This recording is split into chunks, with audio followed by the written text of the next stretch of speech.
Fox and the Knife, the new restaurant from Top Chef contestant and James Beard Award winner Karen Akunowitz. Her creative take on Northern Italian cuisine has made this South Boston spot one of the toughest tables in town. But you could say it used to be even tougher. This culinary hotspot harbors a hidden history, and, if you'll pardon the term, a rather unsavory one at that.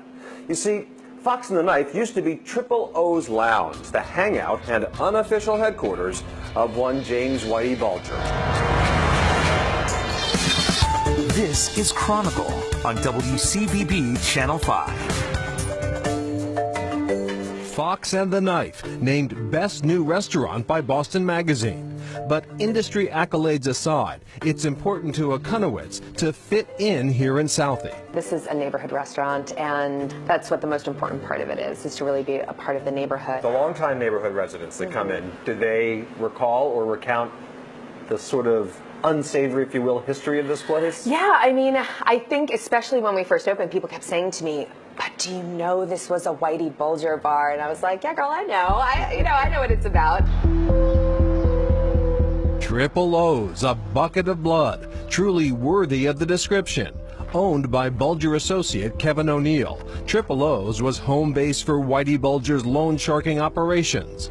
Upstairs, the worst seat in the house. Right there on the second floor. Now, there used to be a chair in one of the rooms, according to a DJ who worked there, with a tarp under it, and he asked about it, and he was told that, don't worry about that chair unless you're sitting in it. Omar Doherty, a local kid with a fascination for the darker side of Hub history. I used to go to elementary school at the Condon on D Street. Owner of Boston Crime Tours, Doherty takes clients on a magical misery tour of some of Boston's seedier spots, like Triple O's. He tells us of Louis Latif, a bookmaker who ran afoul of Bulger in 1982. So he was summoned to Triple O's, and he walked upstairs, and he ended up getting brought down in a garbage bag. We'll catch up to Omar for more Bulger tales a bit later. For now, Karen Akunowitz finds the hidden history behind her new restaurant adds a bit of local flavor. For me, it's a pretty neat thing. It's a piece of the history, as is Whitey Bulger, right? He's a piece of history. So you're not running anything out of here? No. Oh gosh, no. I'm like far too conservative. I'm like so scared. Hungry for more hidden history? Hope so, because our next stop is also a restaurant, stashed away in the hills of Western Mass. The end of the dirt road at the top of the mountain in the middle of the forest. Way off in the Berkshires, carved out of the October Mountain State Forest, the legendary Dream Away Lodge in Beckett. Still something of a secret, says current owner Daniel Osmond. I meet people all the time who've lived here for 60 years, 70 years, never heard of the place. And on the other hand, to another corner of the county, it's legend. A legend that goes back 90 years and the era of longtime proprietor Mama Maria Frasca. It was rumored to be a brothel and a speakeasy during the Depression.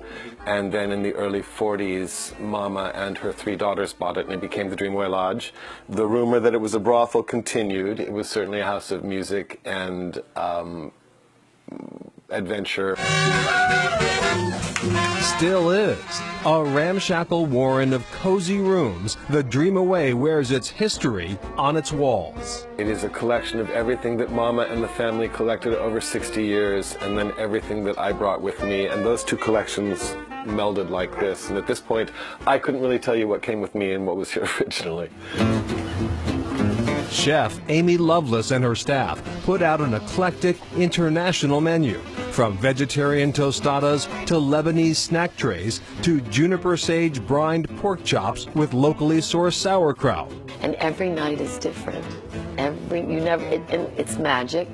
For those in the know, like Paula Langdon, the Dream Away is like a secret clubhouse in the woods. We always say it's sort of like summer camp for adults around here in the Berkshires. And this is the lodge.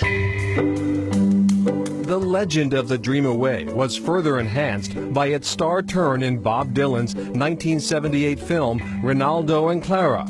Dylan, Joan Baez, Arlo Guthrie, Allen Ginsberg, and the rest of the Rolling Thunder Revue filmed a number of scenes at the Dreamaway with Mama Froska. The George Washington slept here thing.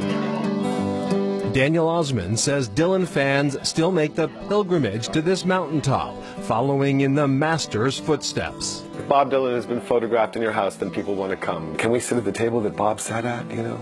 The answer is yes, if you're willing to leave the beaten path behind and enter the very particular world of the Dreamaway Lodge. This is an old juke joint on a mountaintop in the forest with a long and ragged history in music and craziness, and we write the rules.